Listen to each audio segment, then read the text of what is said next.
pengertian desain. Yang pertama kita bahas dulu pengertian desain secara umum. Desain adalah suatu konsep atau pemikiran untuk menciptakan sesuatu melalui perencanaan sampai terwujudnya barang jadi.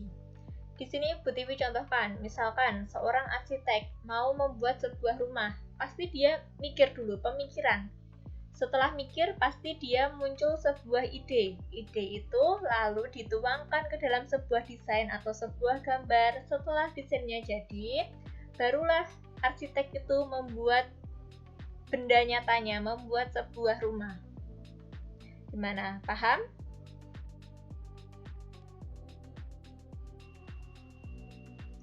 Sama halnya dengan desain secara umum, desain busana adalah ide atau gagasan seseorang yang dituangkan melalui gambar dalam bentuk gambar busana dengan menerapkan unsur-unsur yang tepat sehingga tercipta suatu busana yang menarik.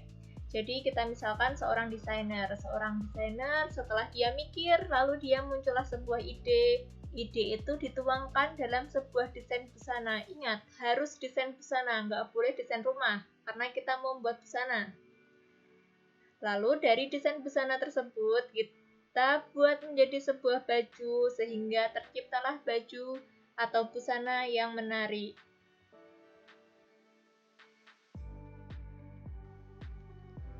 Macam-macam desain. Macam-macam desain itu ada 3, yaitu desain struktur, desain hiasan, dan desain fungsional. Yang pertama kita bahas dulu desain struktur. Desain struktur adalah desain yang disusun berdasarkan bentuk, ukuran, warna, dan tekstur suatu benda. Yang kedua, desain hiasan. Desain hiasan adalah desain yang berfungsi untuk memperindah permukaan desain struktur. Yang ketiga atau yang terakhir adalah desain fungsional. Desain fungsional adalah desain yang dibentuk sesuai dengan fungsinya. Misalnya, pemasangan saku tersebut dapat difungsikan untuk menyimpan sesuatu. Saya yakin pasti kalian bingung. Supaya tidak bingung, akan saya contohkan. Misalkan gini, Bu Tiwi mempunyai sebuah kaos. Kaos ini bisa kita sebut dengan desain struktur. Kenapa kaos ini bisa disebut dengan desain struktur? Karena kaos ini memiliki bentuk. Bentuknya apa? Bentuknya ya kaos. Ukurannya apa? Ukurannya kalau kaos ini merupakan benda sesungguhnya, pasti dia memiliki ukuran, misalkan lingkar badannya 90 dan sebagainya. Warnanya apa? Warnanya putih. Teksturnya kaos pasti halus dan lembut. Nah, makanya kaos ini bisa kita sebut dengan desain struktur. Tapi kaos ini tidaklah menarik karena kaos ini polos. Supaya lebih menarik dan indah, akan kita tambahkan desain hiasan berupa sablonan gambar. Sablonan ini dapat kita sebut sebagai desain hiasan. Kenapa? Karena sablonan ini dapat memperindah kaos yang polos tadi. Tapi sablonan ini tidak dapat berdiri sendiri. Desain hiasan itu tidak dapat berdiri sendiri. Misalkan kaosnya kita hilangkan, nggak ada kaos. Lalu sablonnya ini mau disablon di mana? Mau ditempelkan di mana? Kan nggak mungkin langsung ditempel di kulit.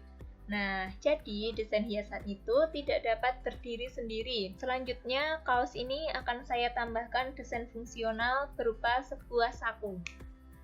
Saku ini dapat kita sebut sebagai desain fungsional karena bisa difungsikan. Fungsinya apa? Untuk menyimpan sesuatu. Lain halnya dengan desain hiasan. Sablonan kan tidak mempunyai fungsi lain selain memperindah, nggak bisa buat menyimpan sesuatu. Nah, makanya kalau desain fungsional itu harus berfungsi. Sama halnya dengan desain hiasan. Desain fungsional atau saku ini tidak dapat berdiri sendiri. Misalkan kaosnya kita hapus, kita hilangkan. Tinggal sakunya tok. Sakunya tok, kalau cuma saku tok, dia nggak akan berfungsi apa-apa. Gimana? Sudah jelas? Dari desain kaos ini, di manakah desain strukturnya? Desain strukturnya ada di kaosnya. Lalu desain hiasannya apa? Desain hiasannya ada sablonan. Desain fungsionalnya apa? Saku. Seperti itu. Jelas? Selanjutnya adalah unsur-unsur desain. Unsur-unsur desain ini ada 7 dan kalian harus hafal. Yang pertama ada garis, arah, bentuk, ukuran, tekstur, value atau gelap terang, dan yang terakhir adalah warna. Ada 7 buah. Kalau disingkat jadi GABUT-VW. Garis, arah, bentuk, ukuran, tekstur, value, warna. Gimana? Sudah hafal?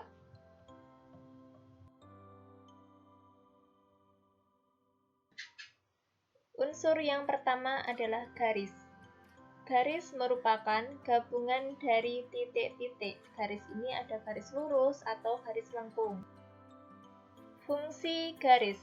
Fungsi garis adalah membatasi bentuk struktur atau siluet, membagi bentuk struktur ke dalam bagian-bagian pakaian untuk menentukan model pakaian, memberikan arah dan pergerakan model untuk menutupi kekurangan bentuk tubuh seperti garis princess, garis empire, dan sebagainya. Garis ini terbagi menjadi 2 macam. Yang pertama adalah garis lurus dan yang kedua adalah garis lengkung. Garis lurus adalah garis yang jarak antara ujung dan pangkalnya mengambil jarak yang paling pendek. Sifat garis lurus adalah ketegasan, kepastian, kekakuan, ketegangan, dan kekokohan. Garis yang kedua adalah garis lengkung. Garis lengkung adalah jarak terpanjang yang menghubungkan 2 titik atau lebih. Sifat garis lengkung adalah kelembutan, keluasan, keindahan, feminim, kesan alamiah, dan kadang-kadang bersifat riang dan gembira. Unsur yang kedua adalah arah. Arah sangat erat hubungannya dengan garis.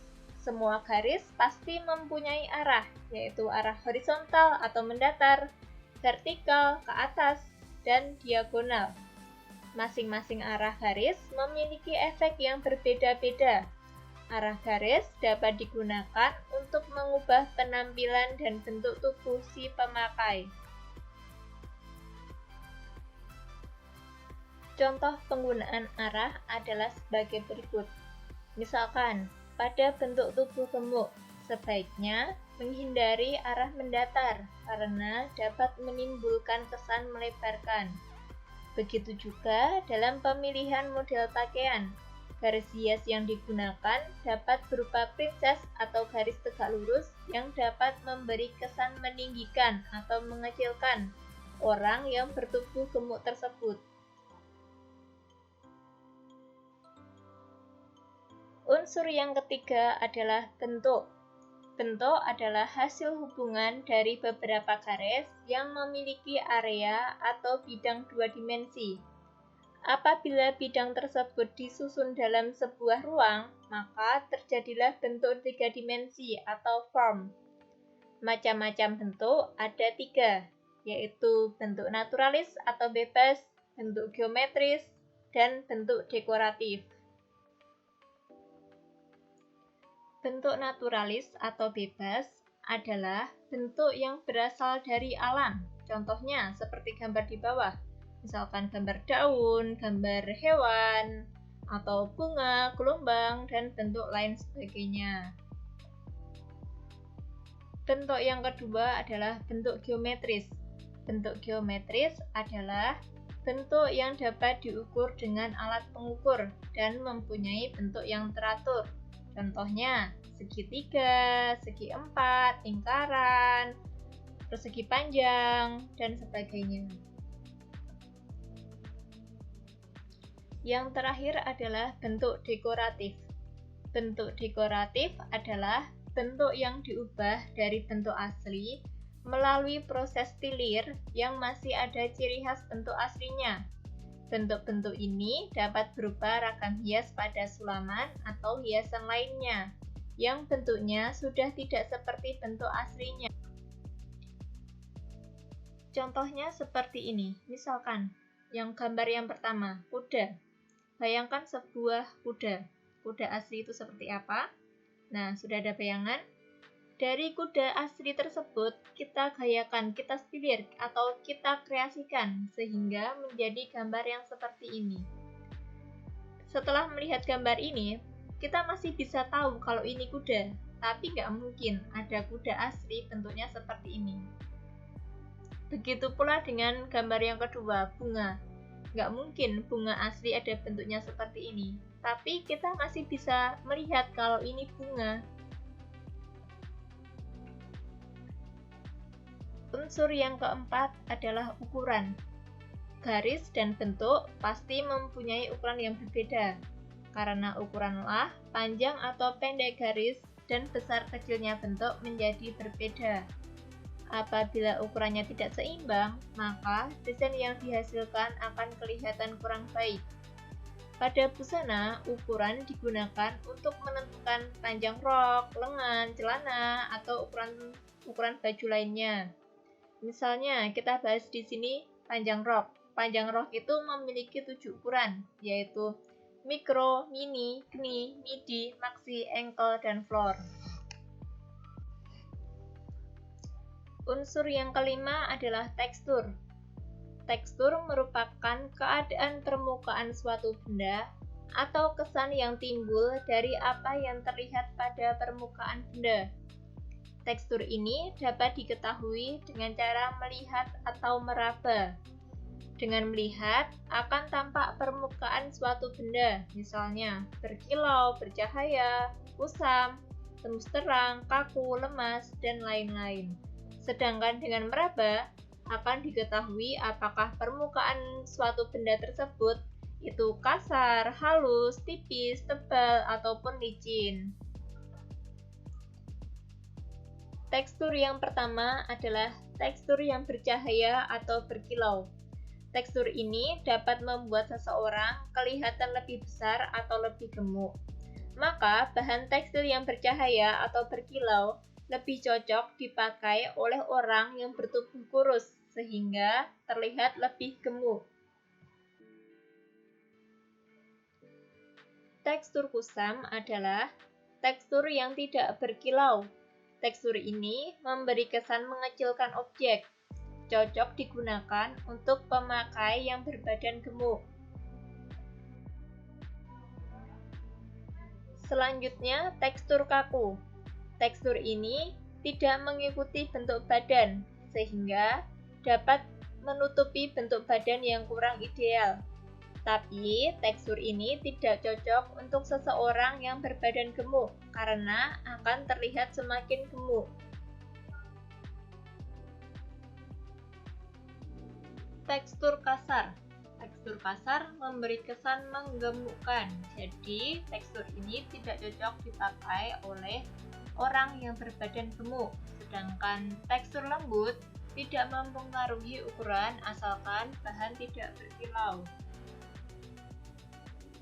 Tekstur tembus terang atau menerawang tidak dapat menutupi kekurangan bentuk tubuh, maka sebaiknya tekstur ini digunakan untuk tubuh ideal. Tekstur berbulu. Permukaannya timbul dan berkesan tebal. Unsur yang keenam adalah value atau gelap terang. Value atau gelap terang hanya dapat terlihat karena adanya cahaya. Selain itu, value juga berhubungan dengan warna gelap sampai terang, yang dipengaruhi oleh campuran warna hitam dan putih dari warna tersebut. Kita contohkan misalkan, di sini ada warna merah. Dari merah asli yang berada di tengah-tengah, jika dicampur dengan warna hitam akan menjadi merah tua atau merah kehitam. Selanjutnya merah asli, merah muda atau merah keputih. Warna yang cenderung terang akan menonjolkan objek dibandingkan dengan warna yang cenderung gelap.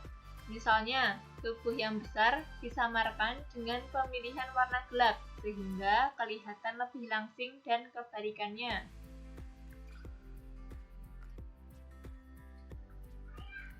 Unsur yang ketujuh atau unsur yang terakhir adalah warna. Warna merupakan unsur desain yang paling menonjol. Dengan adanya warna menjadikan suatu benda tersebut dapat terlihat. Selain itu, warna juga dapat mengungkapkan suasana perasaan atau watak benda yang dirancang. Warna ini akan kita bahas secara lebih jelasnya di bab atau di kompetensi dasar ke-7.